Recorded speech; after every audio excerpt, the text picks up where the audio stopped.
No dia 6 de março de 1817, nas ruas do Recife, foram ouvidos gritos do povo saudando a libertação da pátria.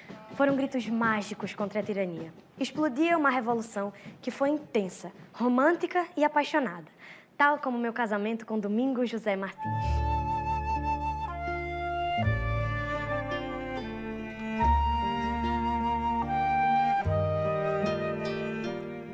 Bom, tenho que me apresentar.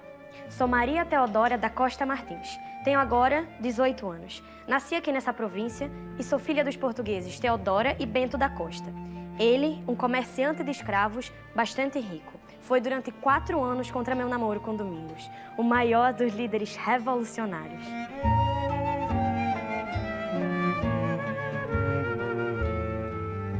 A Revolução Pernambucana deu-nos a liberdade e a democracia que jamais tínhamos visto. Um governo próprio, com bandeira e constituição.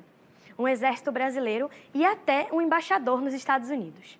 Ela foi demasiado importante para se perder na história ou cair em esquecimento. E é por isso que eu tô aqui, para lembrá-la e colocar seus mártires no seu devido lugar, na história do Brasil.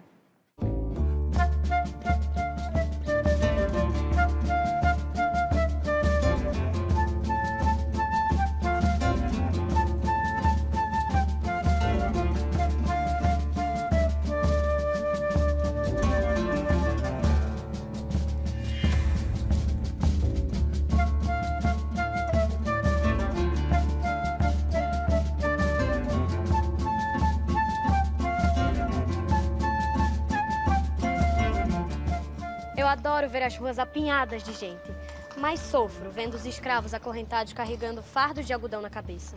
Que miséria!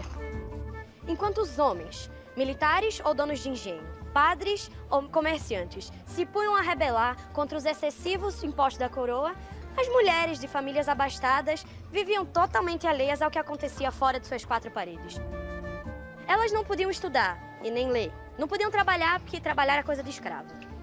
Elas viviam a bordar e a costurar, e porque tinham escravas para fazer a comida, lavar a roupa e até amamentar os seus bebês. Os escravos também eram obrigados a trabalhar fora de casa e se punham a vender o que a vila não fornecia.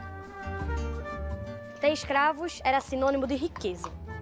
Eu sempre fui diferente de todas as mulheres, porque aprendi a ler e a escrever. Assim, aprendi a pensar. Pernambuco não teria feito uma revolução se não tivesse acontecido antes, na Europa, a queda na França da aristocracia. Quando liberdade, igualdade e fraternidade não tivesse assustado os nobres da corte europeia, de todas as cortes. Então, essas ideias chegam para os padres que tinham presente as ideias contidas nas revoluções libertárias. Meu mestre querido foi o padre João Ribeiro, que mantinha a Sociedade Secreta Academia Paraíso, com livros estrangeiros proibidos no Brasil. Aqui, os jovens eram introduzidos aos mistérios da democracia e descobriam o que o Brasil desconhecia. Pela primeira vez vinha uma família inteira para cá, com caravelas, com pajens, com diversas formas de intervenção, inclusive a cidade do Rio de Janeiro mudou completamente depois disso. Todavia, ela também requeriu, para a sua presença aqui, para a sua permanência aqui, recolhimento de impostos. Porque Pernambuco estava sustentando uma corte no Rio de Janeiro com toda aquela série de inúteis ao redor do príncipe regente. Então, os impostos aumentaram, muito parecido com o medo que tem o Brasil de hoje. Impostos aumentaram, porque imposto pesa no nosso bolso. Então, os negociantes sofriam com isso. E a interferência nos negócios, no comércio, foi uma causa. Não há revolução sem causa. E aí, quem vai pagar? Relaxa, filha. Minha rainha africana. Tu já não és alforriada? Então, és livre. A alforria que paguei tostão por tostão, viu, Cabugá? Com a graça de meu pai Xangô, sou forra sim, porém não livre. Afinal, quem pode ser livre pagando tanto imposto, me diga? E no caso de Pernambuco, que já tinha uma tradição libertária, uma tradição de lutas, uma tradição de contestação ao poder central, essa presença ficou mais opressora ainda. Otília, junta mais essa minha conta que eu pago. Eu demoro, mas pago, não é, Otília? Eu pago. Meu amigo, você é meu melhor freguês, ligue pra isso não. Vamos embora, viu? Boa noite, que a rua tem de candeeiro, mas ainda é escura e esburacada. Eles cobravam um dízimo sobre pequenos negócios e o custo de vida era altíssimo, porque o comércio era um monopólio dos portugueses. Isso provocou uma revolta com o fato de começar a se recolher imposto para pagar, por exemplo, a iluminação da cidade do Rio. Canalhas! Bando de miserável, infeliz das costas oca. Olha pra aqui. Olha pra aqui. Me diz, Cabugá, onde foi parar o dinheiro dos meus impostos? Os mazombos ficavam a ver navios. E eu, filha de portugueses, ao perceber isso, ficava entre a cruz e a caldeirinha. A Revolução 17, que foi a revolução mais legítima do Brasil, ela foi uma explosão de libertação do jugo português. Pernambucanos que frequentavam como alunos a Universidade de Coimbra já liam avidamente os filósofos franceses. E os livros começaram a ser mandados para Pernambuco. E isso veio contaminar o ideário iluminista de 1817. Os jovens voltavam contaminados pelo germe dos ideais libertários da Revolução Francesa, da independência da América Espanhola e da luta pela independência dos Estados Unidos. A primeira das grandes revoluções contemporâneas, né?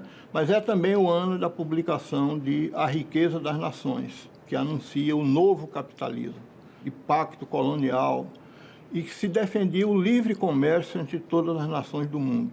Traziam a semente e aqui encontravam um solo fértil preparado pelas lojas maçônicas, onde o assunto era debatido e ampliado, mas apenas pelos homens. Por outro lado, chega a Pernambuco pessoas extraordinárias, não só padres, mas também homens comuns, negociantes. E esses homens trazem para cá essas ideias de liberdade através da maçonaria.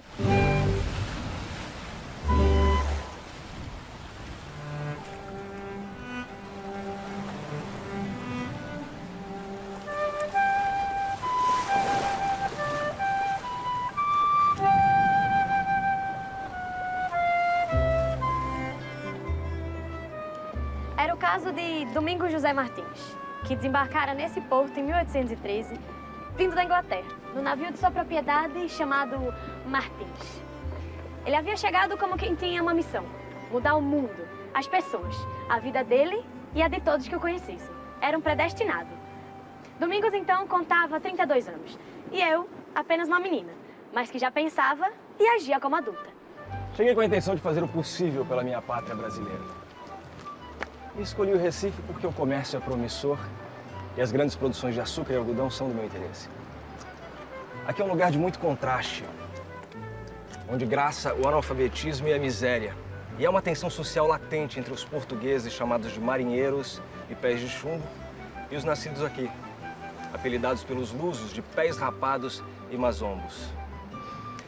Eu cheguei para aumentar a turma dos discriminados mazombos. Bem apessoado, elegante, bem vestido, muito interessante. É um homem muito instigante. Deve ser inteligente e culto.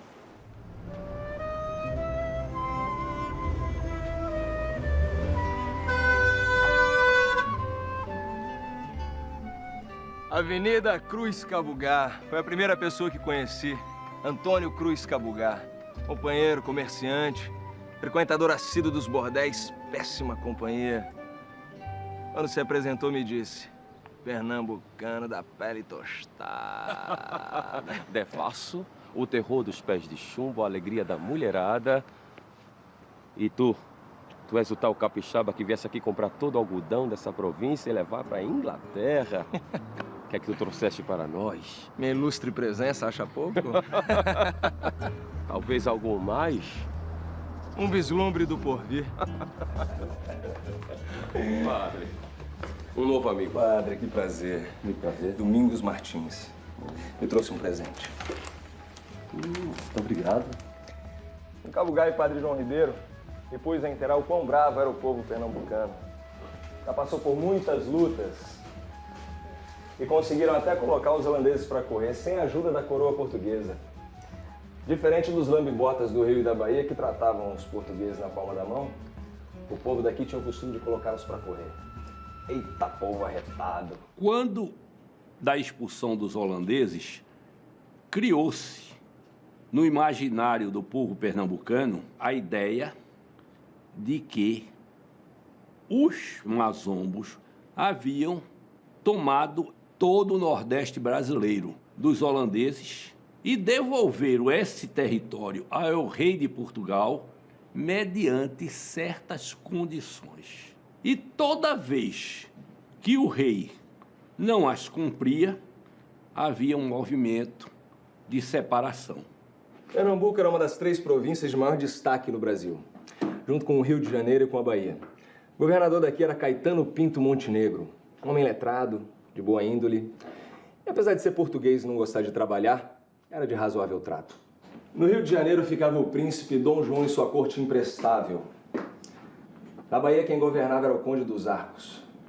Homem esperto, manhoso, com a tradição de sempre vencer as insurreições dos nativos com mão de ferro.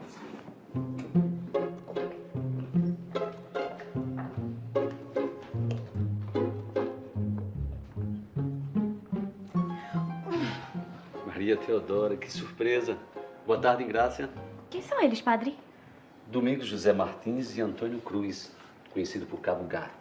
Parecem intelectuais, mas são comerciantes bem-sucedidos. Tivemos uma tarde ótima, de conversa muito esclarecedora. Padre, venho lhe devolver o discurso de l'origine. Maria Teodora, muito cuidado. Se teu pai te agarra com esses livros, vai pensar que eu estou a colocar ideias más em tua cabeça. Padre, meu pai deixa-me fazer tudo o que quero. Só me proíbe de namorar brasileiro mazombo. E minha mãe vivia a dizer: ai, Jesus, puseste a menina a perder, survive-la. Quem é que vai casar com uma mulher que sabe mais que o marido? Padre, aposto que esses dois são maçons, não são? A maçonaria é uma fraternidade iniciática composta por homens que foram inspirados na construção do Templo de Jerusalém. Em 1717, na Inglaterra, 3 lojas se reuniram e fundaram oficialmente a maçonaria. Na época, somente composta por homens de bons costumes, homens livres, que praticam os 3 fundamentos da Revolução Francesa, que é a liberdade, a igualdade e a fraternidade. Foi na loja maçônica de Padre João Ribeiro que Cabo Gai apresentou-me aos meus irmãos na ordem. Os capitães Domingos Teotônio, Pedro Pedroso e José de Barros e Lima. Um homem muito valente, com longos cabelos, por isso chamado de Leão Coroado. O futuro teria a reservar-lhe um ato de heroísmo. Aqui, nós, os maçons, discutíamos a independência do Brasil e a implantação de um regime democrático republicano no país. E o fim da escravidão. Buscamos as táticas e as estratégias para que possamos concretizar esse ideal de liberdade. Analisamos as experiências de outros países americanos. E vemos que a conjuntura brasileira aponta favoravelmente a um levante. O povo tem toda a razão. Odeia ficar sustentando esses 15 mil galegos vadios no Rio de Janeiro desde 1808, foragidos de Napoleão. Dom João se desentendeu com a Espanha, mandou o general Lecó invadir o Uruguai e os custos dessa guerra caem sobre nós. E não queremos pagar por uma guerra que não é nossa. E muito menos morrer lutando nelas. Isso é um vexame. Não é só isso. A cotação do açúcar e do algodão despencou na Bolsa de Londres e Amsterdã. A recessão é grande. E a seca braba no sertão. O preço dos alimentos disparou, deixando o povo furioso. Parece que Deus nos está dando a oportunidade exata para libertarmos a nossa pátria querida. Depois.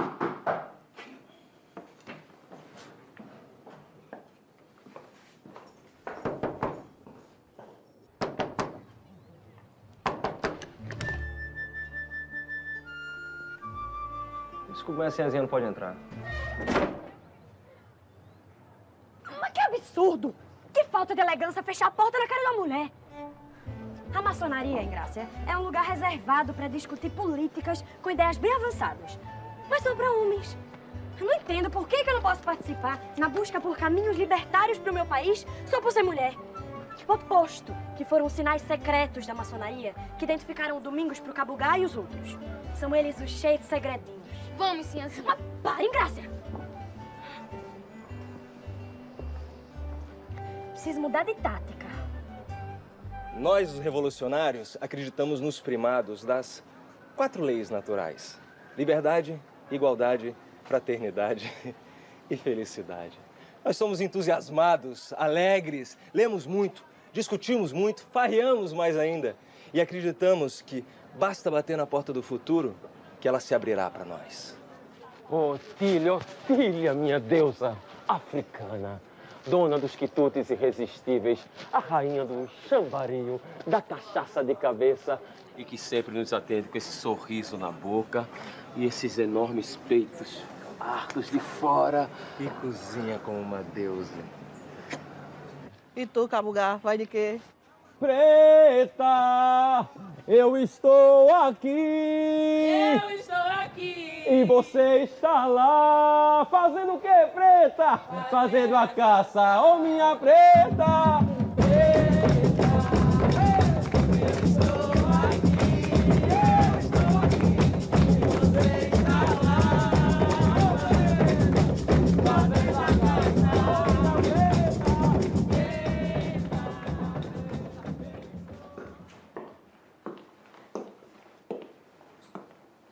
E foi aqui, na biblioteca do Padre João Ribeiro, que Domingos avistou-me pela segunda vez. Olá. Eras a sinhazinha que ontem batia na janela? Sim? Por que não me deixasse entrar? Custa ele ser um cadinho mais educado? Como? Afinal, acabou de chegar da Europa. Por favor. Quero me perdoar. É o calor dessa província, o cansaço. Perdoa-me. Vou pensar.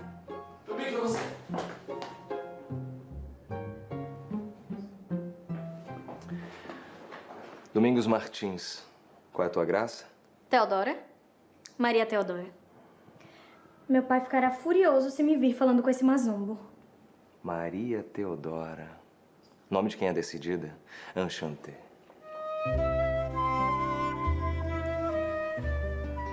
Esta menina, ela está me desafiando. O que vieste fazer nessa província? Montar uma filial para exportação de algodão. Queres ficar rico? És impertinente. Rico eu já sou.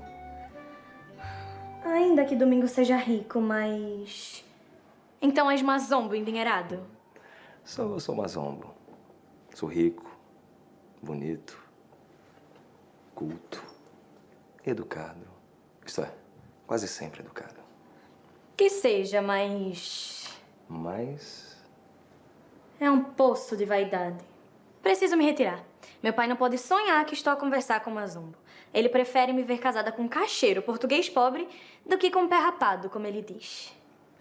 Mas, meu Deus, que pé rapado. És ousada como uma autêntica pernambucana. Lá, isso sou, vice. Mas é bom não me iludir. Deve se achar melhor do que os outros, deve ser mimada. Como qualquer português. Tenho que dizer-lhe que o senhor é muito inteligente e moderno. Conheço poucos homens inteligentes. E foi depois desse primeiro encontro irresistível e misterioso que eu e Domingos nos pusemos a namorar secretamente. Minha mãe pensava que eu estava nas missas, graças ao bom Deus e à cumplicidade de Ingrácia.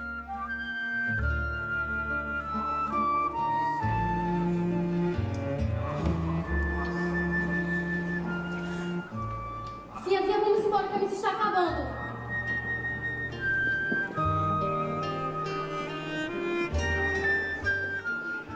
assim se passaram 4 anos de encontros apaixonados e muitos planos para transformar o país. Tudo isso em segredo.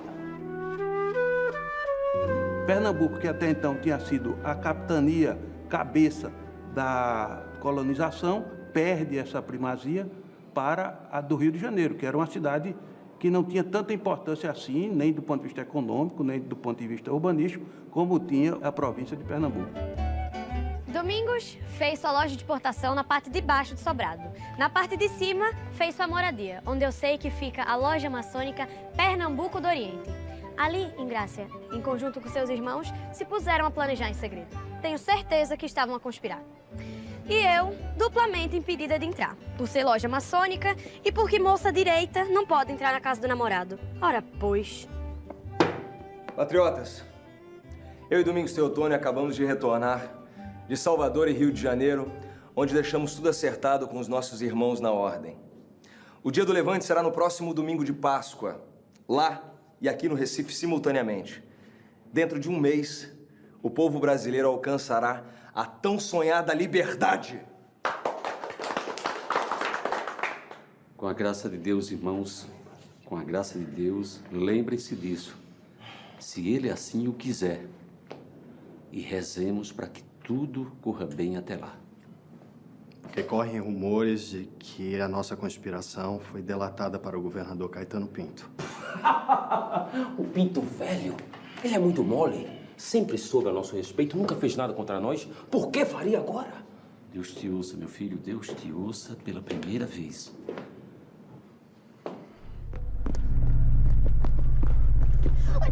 Tá cego, é? Jura? A conjura foi denunciada. O governador e a junta militar decretaram a prisão dos patriotas. Então fomos traídos. Porque era muito fácil reprimir essa revolução. Não era só prender as suas lideranças que o movimento automaticamente ia se acabar. Traidores, me solta, me solta. Você não sabe o que... Me solta. Ao ser preso, o cabo Gaxinga esperneia, mas é levado. Assim como o padre João Ribeiro e o advogado José Luiz Mendonça. Os civis foram encarcerados na cadeia pública e os militares foram encaminhados para a Bahia à forca. Todos eram maçons, incluindo Domingos. Entendi tudo de uma vez. Mas e Domingos?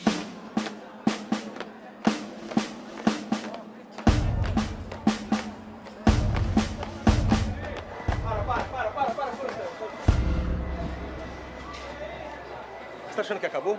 Eu não acho nada. A senhora tá achando que acabou? Você tá achando que acabou? Você sabe o que aconteceu depois? Você sabe o que aconteceu depois? Não. A senhora sabe o que aconteceu depois? Não sabe, não? O brigadeiro Manuel de Barros, conhecido como Pentelho de Barrão. Pentelho de Barrão, exatamente. Devido ao seu peculiar abrutalhamento, resolveu cantar de galo no terreiro e mostrar quem é que manda. Incompetentes! Nada neste país funciona! Não conseguem nem formar-se com presteza, imbecis! Capitão Domingos Teotônio Jorge, você está preso. É inadmissível sua sublevação contra o príncipe regente. Soldado! E apresente-se no forte de 5 pontas. Saia! Capitão José de Barros Lima. Está surdo, canalha? Ou está com medo? Vai borrar-se agora? Ou esperar para cagar as calças quando estiver a caminho da forca? E aí, depois? E depois? A senhora sabe o que aconteceu depois? Não. Ele deu de cara com um leão. O leão coroado. Dá licença, por favor. Dá licença, meu tio, por favor.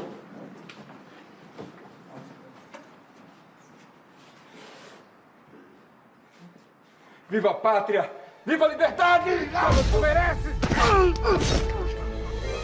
Morra, canalha!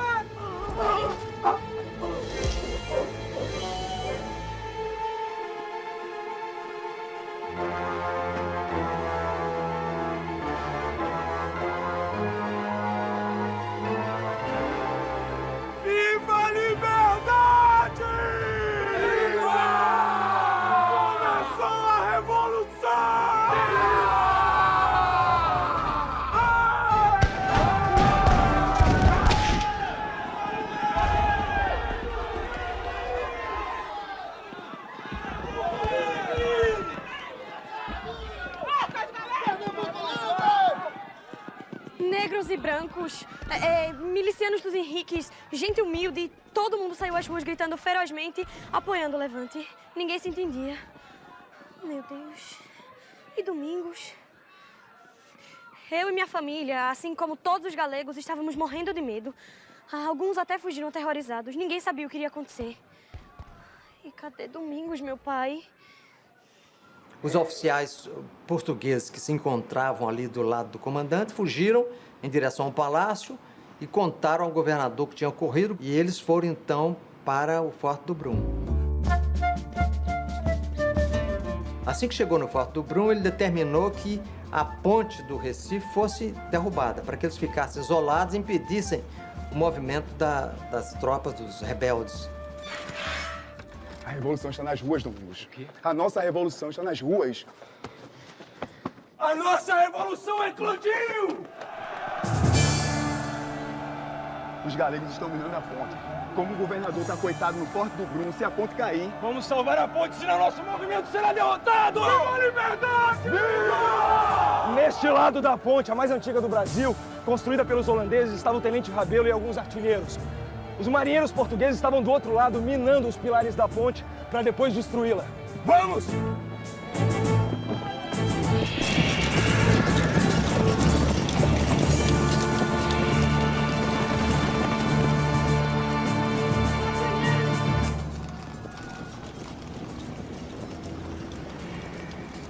Os brasileiros pobres e remediados viviam no bairro de Santo Antônio. E os portugueses, mais ricos, comerciantes, no bairro do Recife, onde havia o porto. A ponte do Recife ligava esses dois bairros. Quando a Revolução explode no bairro de Santo Antônio, o governador português corre e vai se esconder no Forte do Brum, que ficava lá no bairro do Recife. E os portugueses tentam derrubar a ponte para impedir a passagem dos brasileiros do bairro de Santo Antônio para o bairro do Recife.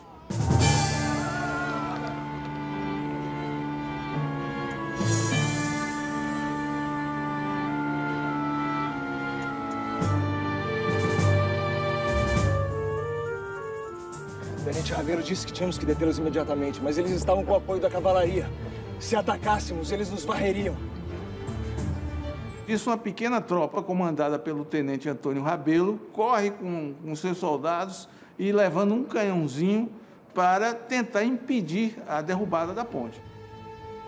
Eu acho que eu acerto daqui. Preparar. Fogo!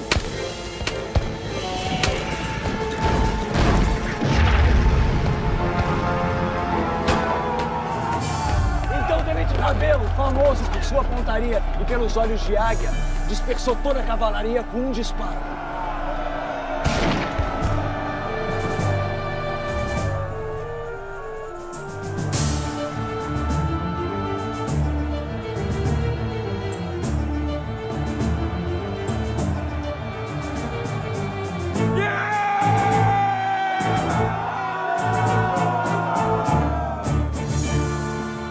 Quando as tropas pesadas do Forte do Brum se abriram, as tropas de dentro puseram-se a correr para confraternizar com as tropas de fora. Porque todos tinham algo em comum. Todos eram brasileiros. Eram todos mazombos. Viva a Revolução!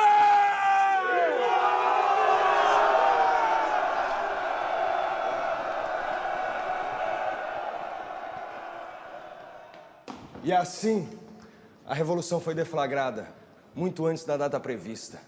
O Recife inteiro estava controlado pelos revolucionários, com exceção do Forte do Brum. Pois então, senhores, quais são as minhas garantias? O senhor está livre para embarcar para o Rio de Janeiro na companhia dos seus oficiais e da sua família. E de quem são essas assinaturas? Assinam esse documento em nome dos pernambucanos, eu mesmo, os comerciantes Cabo Gá e Domingo Martins, o capitão Domingos Teotônio, Padre João Ribeiro, os comandantes de milícia Joaquim Ramos e Tomás Villanova. Joaquim Ramos e Tomás Villanova. Sim. Dois negros. Sim, senhor. Comandante das milícias de Henriques. Negros. Intimando brancos. Pois que isto é mesmo uma revolução. Patriotas! O forte é nosso! E viva a Revolução! Viva! Viva a Revolução! Foi uma tarde inteira de combates de luta, os portugueses tentando se escondendo nas suas casas, se escondendo nas igrejas, tentando alcançar até a nado os navios que estavam ancorados no porto. Eu não posso deixar de comemorar a vitória da Revolução pela qual Domingos foi preso. O povo reagiu a favor. Eu também estava feliz.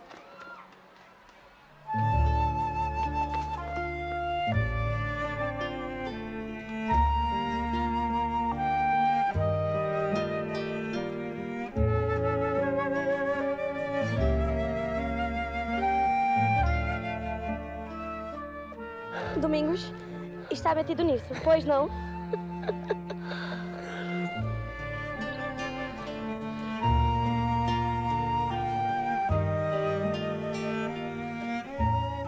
Foram menos de 50 mortes do nosso lado. Preço baixo, uma revolução que contava com 1000 combatentes civis, mal armados, mal formados, entre eles os Henriques, tropa formada por negros livres. A milícia dos Henriques era um agrupamento formado por Henrique Dias, composto de pretos, mulatos, contra a invasão dos holandeses. Em 1817, inspirados nessa luta, eles vieram lutar para defender a pátria contra um jugo que já era insuportável no momento.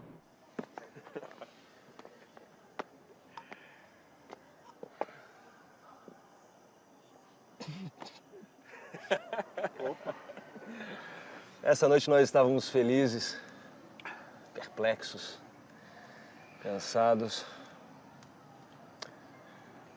e ainda assim desassossegados.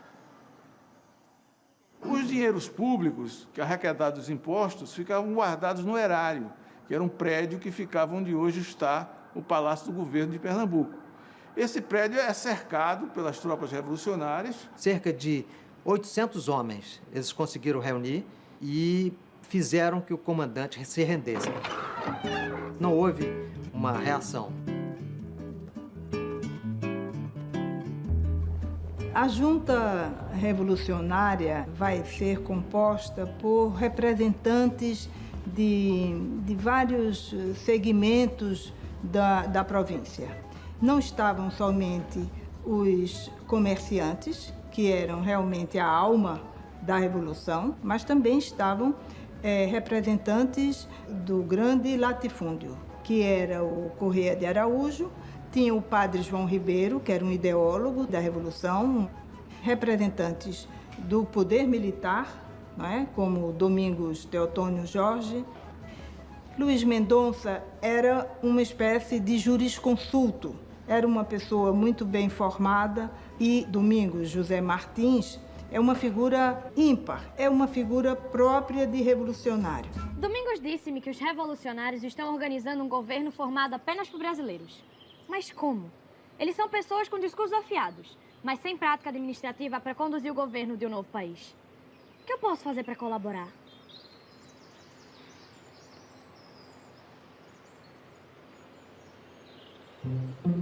Ingrácia! Pensei que os patriotas poderiam estar com fome.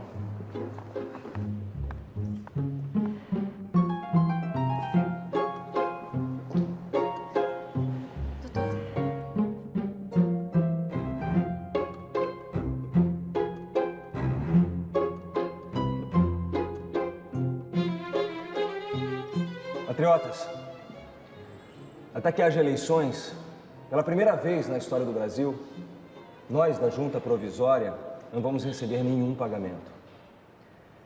Nossas recompensas hão de ser a estima concedida aos beneméritos da pátria. E ninguém mandará mais do que o outro. Quem estiver de acordo, por favor, que levante a mão. Bem, a partir de agora em Pernambuco, todos serão iguais perante a lei e uns perante aos outros. E ninguém mais será chamado de senhor, vossa mercê ou vós messier, por mais rico ou graduado que seja. A partir de agora, o tratamento de uso geral será o vós. E no lugar de senhor, utilizaremos o termo patriota. Isso é típico das grandes revoluções. Na Revolução Francesa era o cidadão. Na Revolução Russa, né, seriam camaradas. Né? Quer dizer, o russo mais poderoso de todos, que todo mundo temia, mas na hora de falar com ele, as pessoas se dirigiam, camarada Stalin. Patriota. Patriota. Olha só a cara dos conservadores, Araújo e Mendonça, inconformados com as novas regras.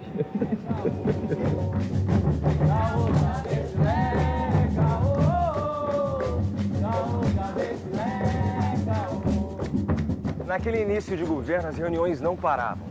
Foi um custo, mas eu consegui convencer os irmãos que agora podíamos falar de política em qualquer lugar. Então fomos até a Negra Otília discutir, beber e conversar, porque ninguém é de ferro. E a gente andava tenso. A bravura do meu amigo Leão Coroado, que matou o brigadeiro.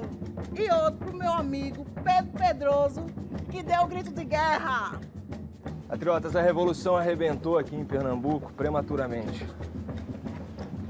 Sem o Rio e sem a Bahia, como havíamos combinado. O Sul já deve ter tomado conhecimento do nosso feito. Os nossos irmãos patriotas de lá serão impedidos de agir. Nós teremos que enfrentar os galegos sozinhos.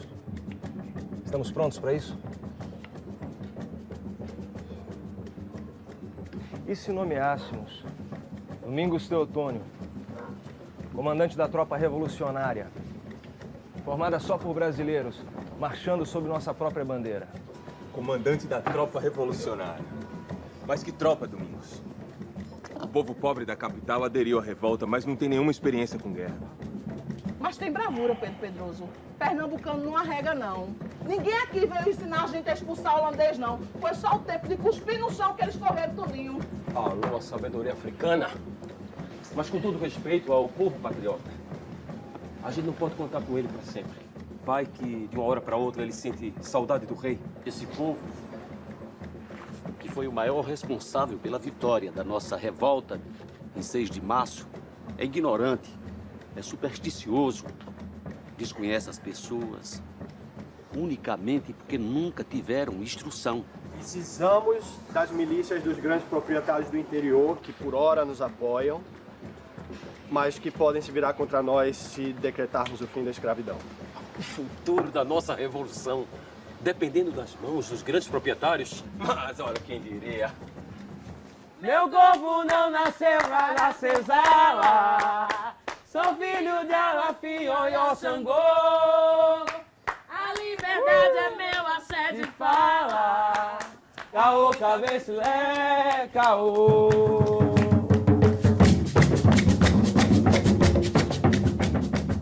Essa cultura negra trazida como patrimônio, né, de África para cá, dançar, cantar, andar pela rua, trabalhar cantando, foi proibida por muito tempo. Em 1817, os revolucionários fizeram questão de fazer com que as pessoas pudessem manifestar a sua cultura, já também com o intuito de acalmar os ânimos, porque essa populacha era muito exaltada. Patriota, precisamos encontrar uma estratégia para nos livrar dos portugueses, de uma vez por todas. Como, Cabugá? Como tu vais conseguir esse apoio? Antônio, escreve aí. Desde que Napoleão foi derrotado há 3 anos atrás, há muitos oficiais franceses instalados nos Estados Unidos. Eu posso conseguir alguns deles para treinar nossos soldados. Navios de guerra, armamentos modernos.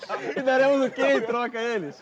Ora, Napoleão está preso na ilha de Santa Helena, no meio do Oceano Atlântico. Nós podemos libertá-lo e trazê-lo para cá. Já pensaram nisso? Napoleão Bonaparte em Pernambuco? Isso é retado.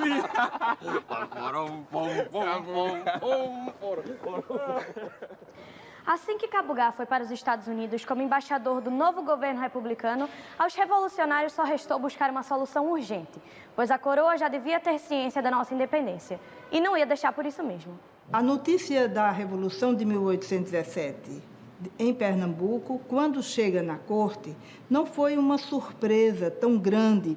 E Dom João VI vai tomar medidas, além da conta, ele vai tomar medidas muito violentas. De Pernambuco emana os vapores malignos da democracia. Aqui no Recife entrava em vigor uma lei orgânica Ela existiu para criar um novo Estado soberano, sem vínculos com Portugal, uma nova nação brasileira. Não era uma constituinte como se entende, era uma lei orgânica. Uma lei que dizia quem é quem e o que deve fazer. É importante porque foi a primeira Constituição escrita em território brasileiro. Havia uma prensa no Recife, importada por um comerciante inglês e que estava desativada, e que os revolucionários de 1817 começaram a usá-la para imprimir os seus documentos. Um desses documentos foi o Preciso.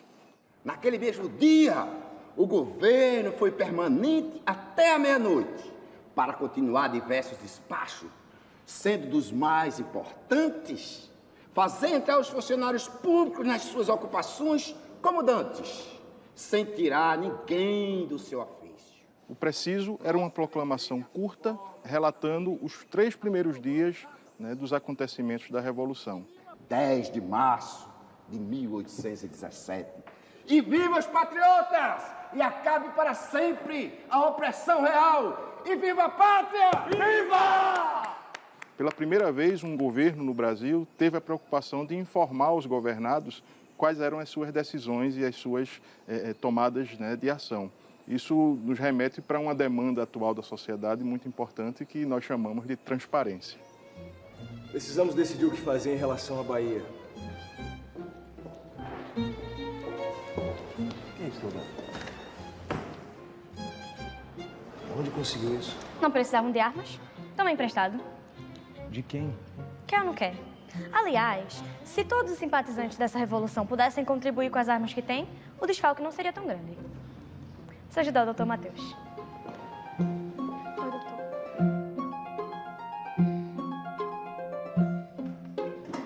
Mas que falta de competência, Ingrácia. Tu é ruim em tudo, parece branca. 2 dias depois da Revolução, Domingos vai lá pedir a mão dela ao pai, que tinha recusado por 4 anos. Mas não tinha nenhuma certeza de que o pai iria conceder a mão dela, porque a Revolução era uma coisa nova, tinha acabado de acontecer, não tinha vingado ainda, e se ela fracassasse, Domingos seria o primeiro a ser enforcado. Uma questão crucial que teríamos que resolver era a relação da colônia portuguesa que vivia às turras com os pernambucanos. Deveríamos sequestrar os seus bens e despachá-los? Ou tratá-los como irmãos e juntos formarmos uma grande família com direitos iguais? Qual seria a estratégia mais eficiente? Oh, mar salgado, quanto do teu sal são lágrimas de Portugal. Por te cruzarmos, quantas mães choraram, quantos filhos em vão rezaram. Quantas noivas ficaram por casar, porque fostes nosso, oh mar. Valeu a pena? Tudo vale a pena quando a alma é pequena. Domingos, diga-me uma coisa. Quanto eu lhe custei? Qual foi meu preço? Não entendi a pergunta, Teodora. O que tu ofereceste a meu pai pela minha mão? Bom negócio a todos. Prometi-lhe a administração dos bens dos portugueses que fugiram de Pernambuco até a volta deles e algumas outras vantagens mais adiante. Ambos eram comerciantes e fazem um bom negócio para o Domingos, para a Revolução e para o português. Se tu fores tão bom marido quanto és negociante. Domingos, diga-me uma coisa. Vai se casar comigo por interesse político? Não, Teodora. Pelo contrário. Só fiz essa revolução para casar com a Sinhazinha. A notícia do meu noivado foi recebida com muita alegria por todos. Imagine, a união de um brasileiro, membro do governo provisório, com a filha do português mais rico da província, foi maior contribuição para apaziguar os ânimos do que uma dezena de proclamações.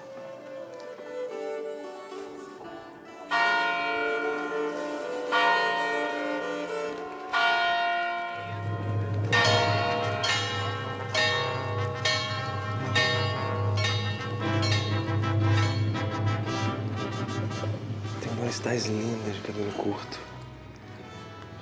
Igual das operárias da Revolução Francesa. As heroínas revolucionárias que foram guilhotinadas não merecem ser esquecidas, não acha? Acho. Amo-te. Para sempre. Também amo-te. Amo-te muito, meu Domingos José Martins.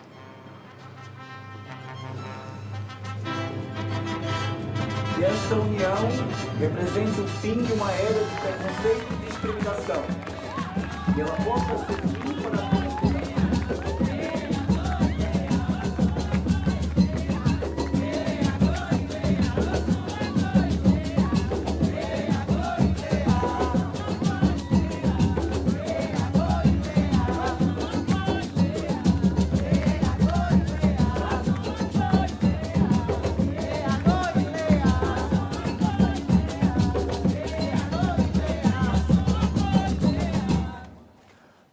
Paraíba aderiu à Revolução!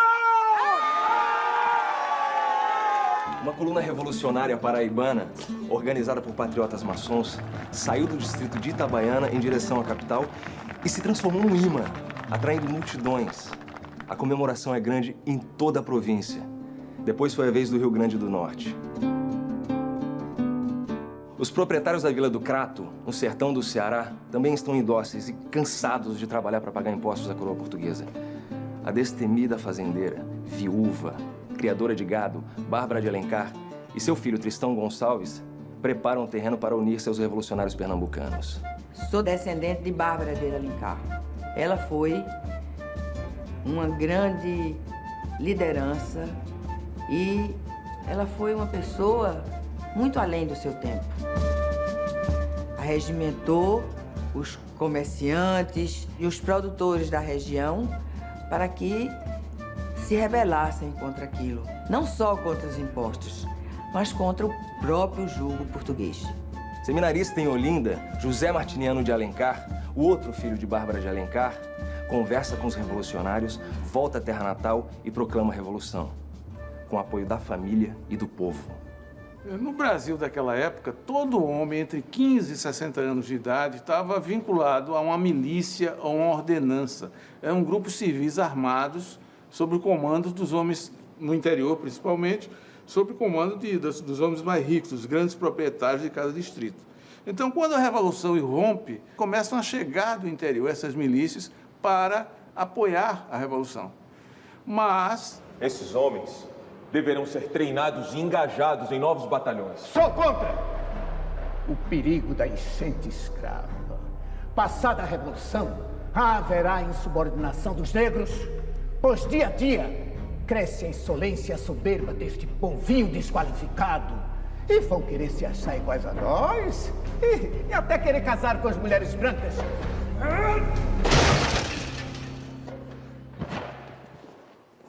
Inconformado com essa opinião, apoio o Pedroso.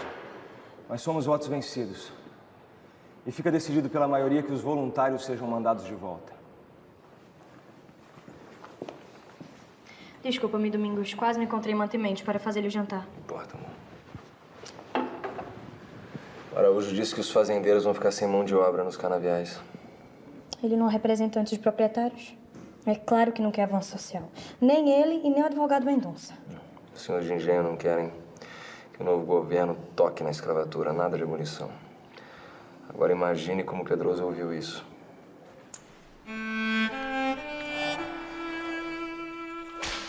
A lavoura, ela dependia totalmente desses escravos negros trazidos de África e que fazia com que esses senhores ganhassem mais o tempo inteiro às custas desses homens que pouco comiam, mas muito tinham que produzir.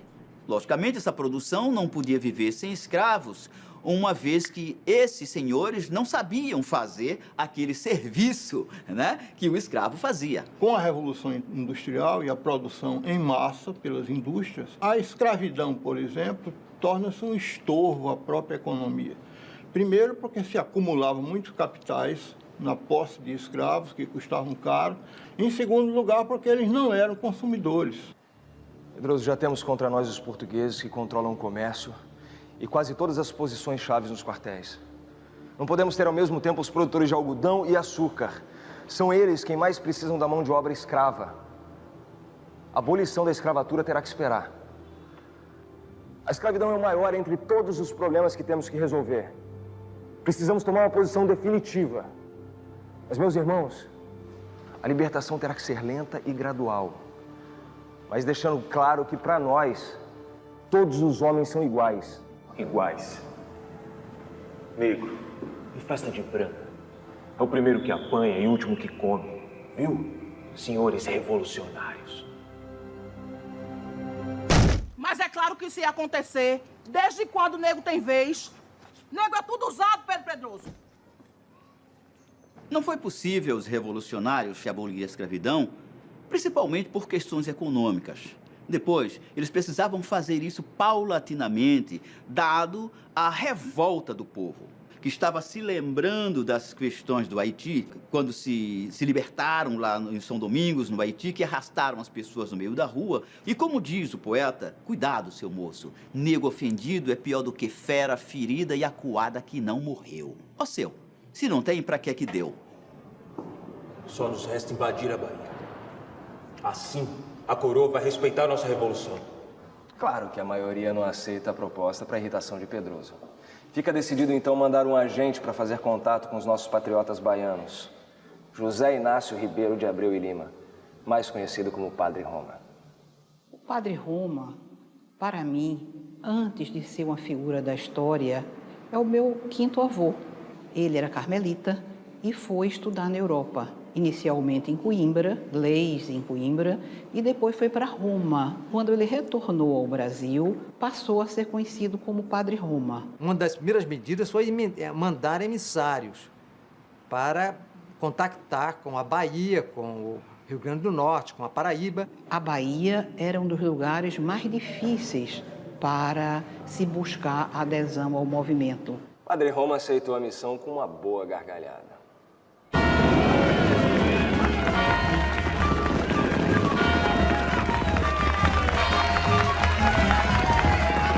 No dia 2 de abril, aconteceu a bênção e o juramento da primeira bandeira brasileira.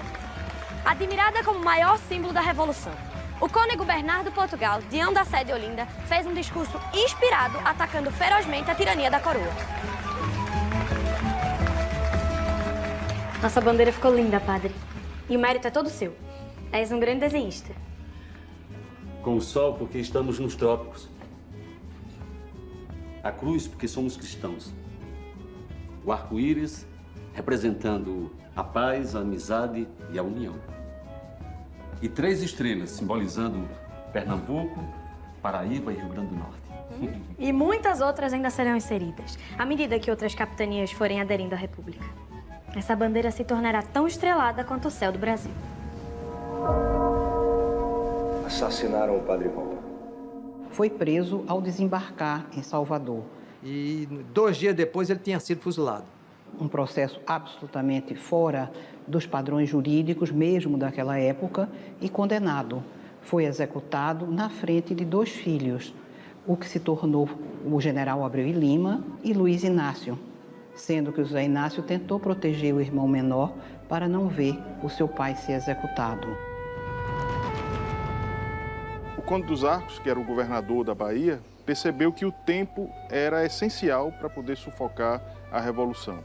Ele certamente tinha noção da gravidade da situação, por isso não esperou ordens do Rio de Janeiro e despachou para o Recife tropas por terra e uma pequena frota de barcos para cercar a capital da nova República.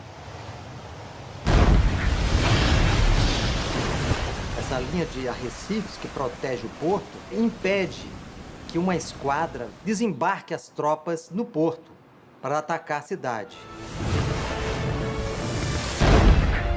A guerra teve início. Esperamos que a coragem e o amor à pátria superem a falta de armamento e o despreparo de nossos soldados. Que as embarcações que bloqueiam o porto do Recife, eles não têm, inclusive, alcance para atingir a cidade. Apenas impedem que as embarcações saiam ou entrem. O cerco teve início. As mercadorias não desembarcavam e o povo começou a passar fome, porque os alimentos vinham de fora. Pernambuco plantava apenas algodão e açúcar, e o milho e a mandioca que o governo mandara plantar não tinha tido tempo de crescer. Nem farinha e nem carne de charque para fazer o pirão? Ora! Teodoro, eu tenho certeza que esse cara tá fumando as coisas aí dentro. Esse velho amarelo é coiteiro. Esse galego pé duro ainda teve a ousadia de me dizer que no tempo do reino não faltava nada. Ora, eu vou me embora, Vici, porque aqui não adianta ficar mais, não. Vamos embora, menina, vamos embora. Ingrácia, ele ainda teve a coragem de falar como é que os republicanos estão a resolver isso. Pé duro! Os revolucionários podiam contar apenas com um brigue e com 2 canhoneiras que não tinham armamento. Era um fracasso total. Inclusive, não tinha nem oficiais de marinha para guarnecer essas embarcações. Resolvemos, então, mandar uma tropa de reforço para a Mata Sul de Pernambuco.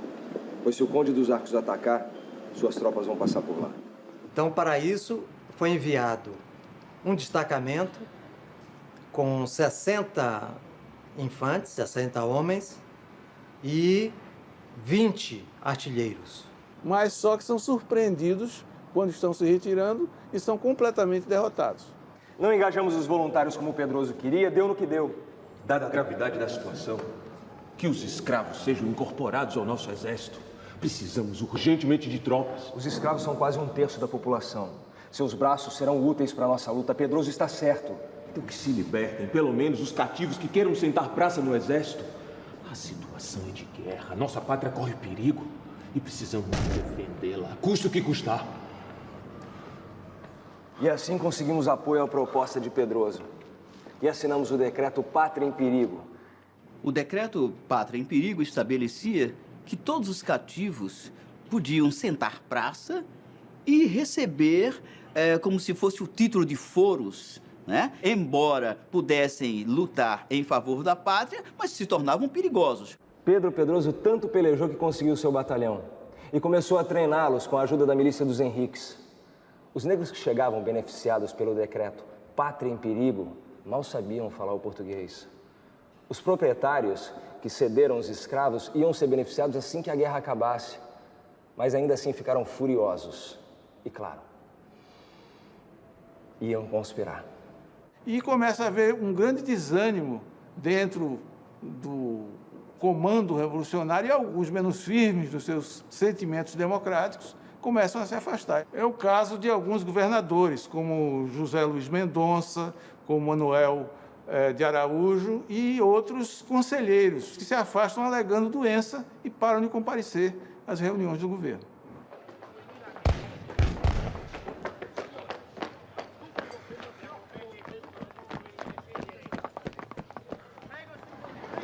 Quando chegamos, o rapaz já estava morto. Coronel Pedroso, a República zela pela moderação e pela justiça. Como tu, que se diz patriota, executa um homem sem um processo, sem nenhum julgamento? Fuzilado era um desertor, Domingos. Traidores em tempos de guerra não merecem outra pena. As revoluções se fazem com sangue. E se chegamos ao ponto em que estamos, foi por causa desse governo frouxo. Eu vou continuar a fazer o que for preciso pela causa republicana.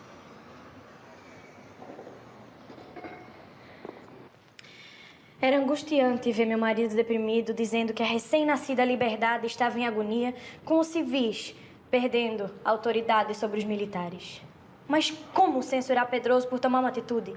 Não fosse assim, a República nem existiria. A confiança e as certezas dos primeiros dias já não existiam. O general Suassuna foi encarregado de combater a contra-revolução na Mata Sul, no sul de Pernambuco. Ele enfrentou, em primeiro lugar, uma tropa formada por senhores de engenho e venceu no engenho Tinga. As tropas leais ao rei. Não era uma tropa de grande poder ofensivo. Ainda não estava sob o comando do general Congominho, né? Pela primeira vez, a coroa foi derrotada pela tropa dos escravos libertos treinado pelo Pedroso. Agora, por que Suassuna se plantara lá? No engenho de Utinga? Por que não avançou a fronteira com a Bahia conforme combinado? Será Suassuna confiável?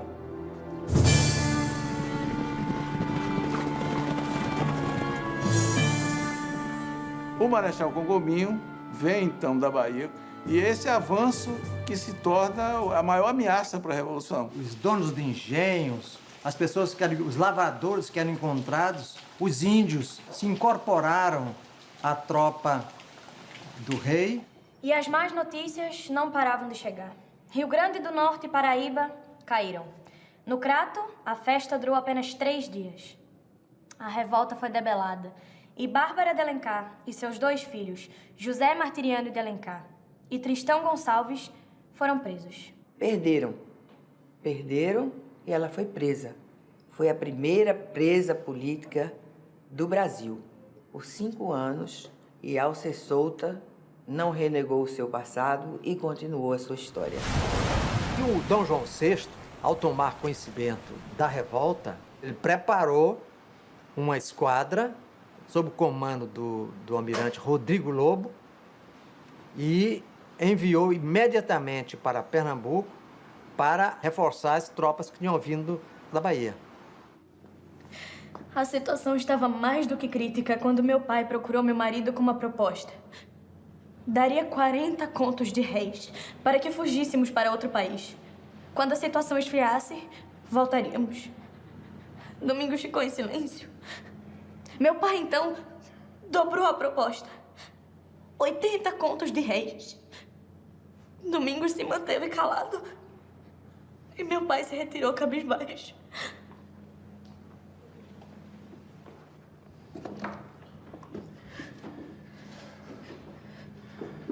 Nós não fugiremos. Vou encontrar com sua Suna na Lagoas. Vou contigo? Os feridos vão precisar de ajuda? Então, pra você não vai comigo. Mentira! Diga que é mentira! És comerciante! Não entende nada das artes militares! Eu preciso defender a frente sua a qualquer custo. Seu pai tem toda a razão. O governo da República...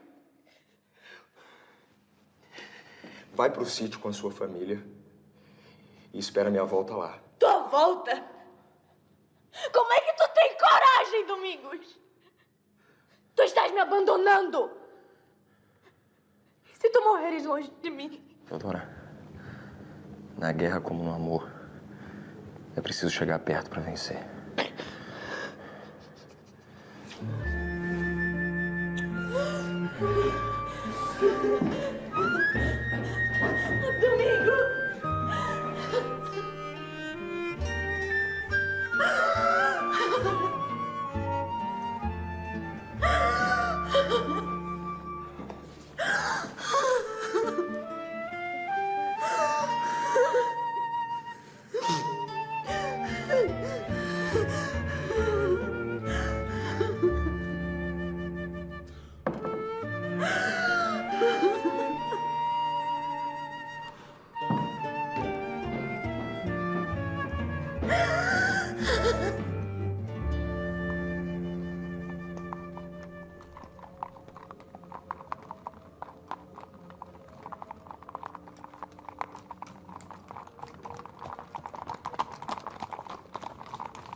Domingos Martins veio encontrar-se com ele, o general Suassuna, mas os dois não se entenderam. O Domingos, então, continuou em frente com a pequena coluna e ele ficou com o grosso da tropa. Eu, como governador da República, fiquei com uma pequena coluna. Mas tudo bem, faz parte. Cada macaco no seu galho.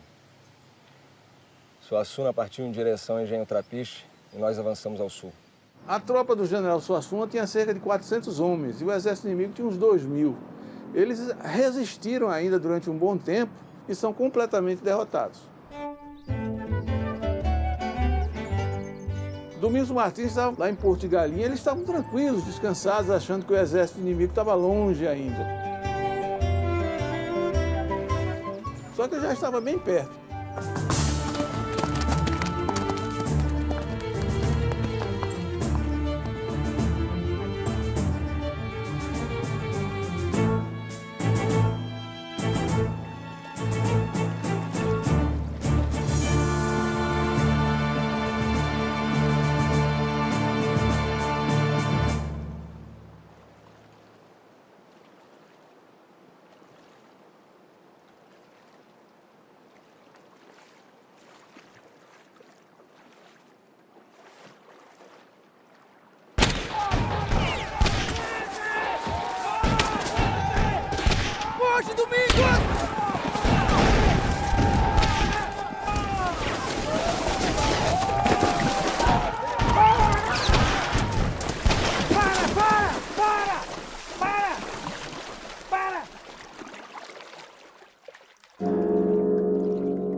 Domingos está vivo.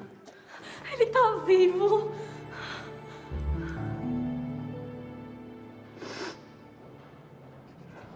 Acuado, sob a liderança do general Domingos Teotônio, o governo provisório chega a uma conclusão. Chegou a hora da capitulação. O general Domingos Teotônio envia embaixadores ao comandante do bloqueio, almirante Rodrigo Lobo, propondo a entrega, a devolução do poder em Pernambuco em troca da anistia completa de tudo o esquecimento de tudo que havia acontecido. Ou, caso contrário, ele incendiaria o Recife e mataria os portugueses que estavam aqui, né? O Rodrigo Lobo, sabendo que ele não iria fazer nada daquilo, responde apenas submissão sem condições. E aí, quando os embaixadores voltam, não encontram nem sequer mais o Domingos Teotônio. Ele já havia saído da cidade com uma tropa. O que foi que esses revolucionários fizeram derrotados? Devolveram o dinheiro ao erário público que eles encontraram quando eles tomaram o erário. Coloquem aqui.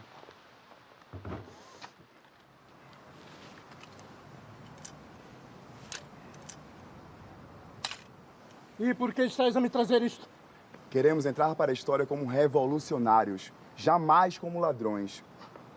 Para que a memória, né, das ações daquele governo republicano não ficasse suja por uma ação, né, corrupta, uma ação delituosa. Ética e moral. Este o maior legado.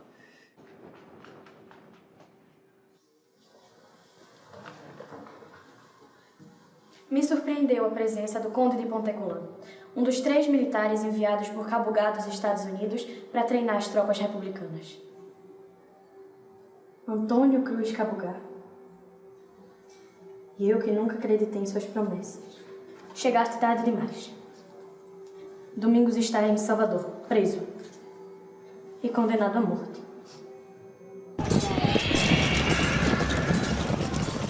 Alguns dos líderes foram presos em batalha, outros foram presos após a queda do governo provisório no Recife, nas regiões do norte de Olinda.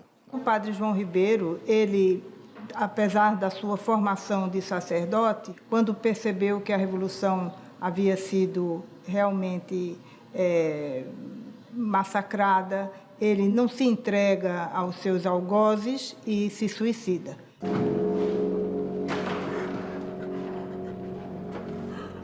Padre João Ribeiro.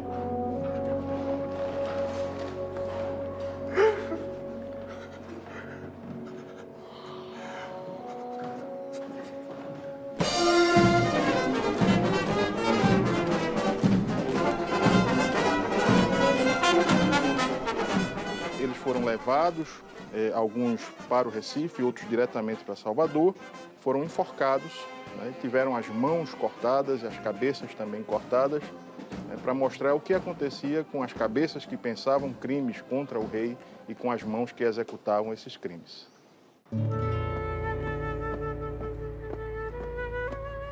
Pelotão! Meus ternos pensamentos, que sagrados, me fostes quase a paz da liberdade. Em vós não tem poder a iniquidade. A esposa voai, narrai meus fados. Dizei-lhe que nos transes apertados, ao passar desta vida à eternidade, ela d'alma reinava na metade, e com a pátria partilhe os cuidados. A pátria foi meu nome em primeiro, a esposa depois, o mais querido objeto de desvelo verdadeiro. E na morte, entre ambas repartido, será de uma o suspiro derradeiro e da outra há de ser o final gemido. Pelotão, em posição! Preparar! Apontar! Carregar! Vamos!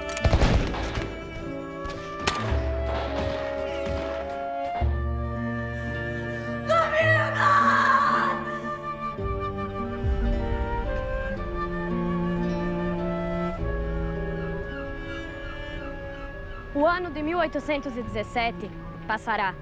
A devassa também um dia acabará. Quando o príncipe foi coroado, Dom João VI mandou suspender o Tribunal de Alçada de Pernambuco.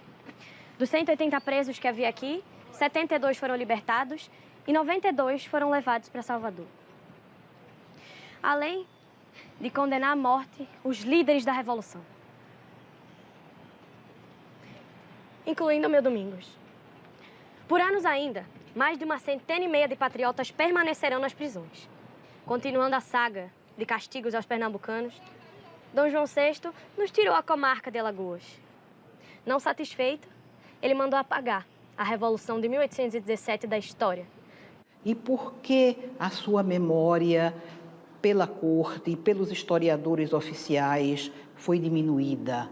Porque ela era realmente muito grande. Foi a única revolução anticolonial que chegou de fato a tomar o poder em toda a história da monarquia portuguesa. Todos os compêndios de história eram escritos no Rio e São Paulo. Promoveram exageradamente a Inconfidência Mineira. Se soubéssemos mais a história do século XIX, teríamos compreendido melhor o século XX. A Revolução Mineira foi um projeto, foi uma ideia, não passou daí. Os brasileiros teriam feito mais acertos do que os erros que cometeram. Falar de liberdade, falar de fraternidade, falar de igualdade, não, era muito estranho. Por isso, nós fomos esquecidos. Domingos sempre me dizia que se o movimento de 1817 não fosse bem sucedido, dali a 5, 10, 20 anos, seus objetivos seriam alcançados. Teodora, querida, um dia acabará a corrupção, a violência e a miséria no Brasil. E todos os homens e mulheres serão livres. E haverá de fato justiça, liberdade e fraternidade. O Brasil não dependerá de nenhum outro país estrangeiro. E certamente a nossa luta terá valido a pena.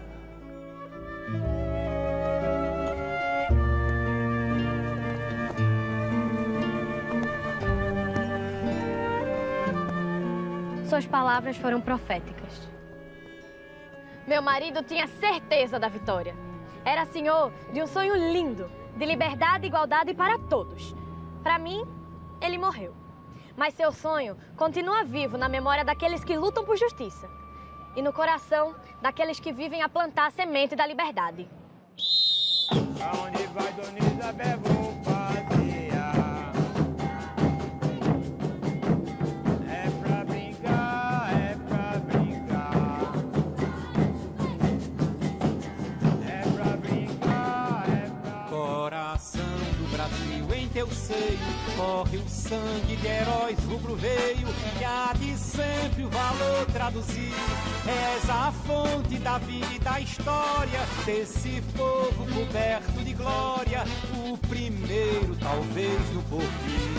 Salve a terra dos altos fogueiros, de beleza soberba estendal, Nova Roma de bravos guerreiros, Pernambuco imortal, imortal. Esses montes e vales e rios, proclamando o valor de teus brios, reproduzem batalhas cruéis. No presente és a guarda avançada, sentinela indormida e sagrada, que defende da pátria os lauréis. Salve a terra dos altos coqueiros, de beleza soberba estendal, Nova Roma de bravos guerreiros, Pernambuco imortal, imortal. No futuro és a crença, a esperança desse povo que altivo descansa, como atleta depois de lutar. No passado teu nome era mito, era o sol a brilhar no infinito, era a glória na terra a brilhar. Salve a terra dos altos coqueiros, de beleza soberba estendal, Nova Roma de bravos guerreiros, Pernambuco imortal, imortal. A república é filha de Olinda, a aura estrela que fuge, não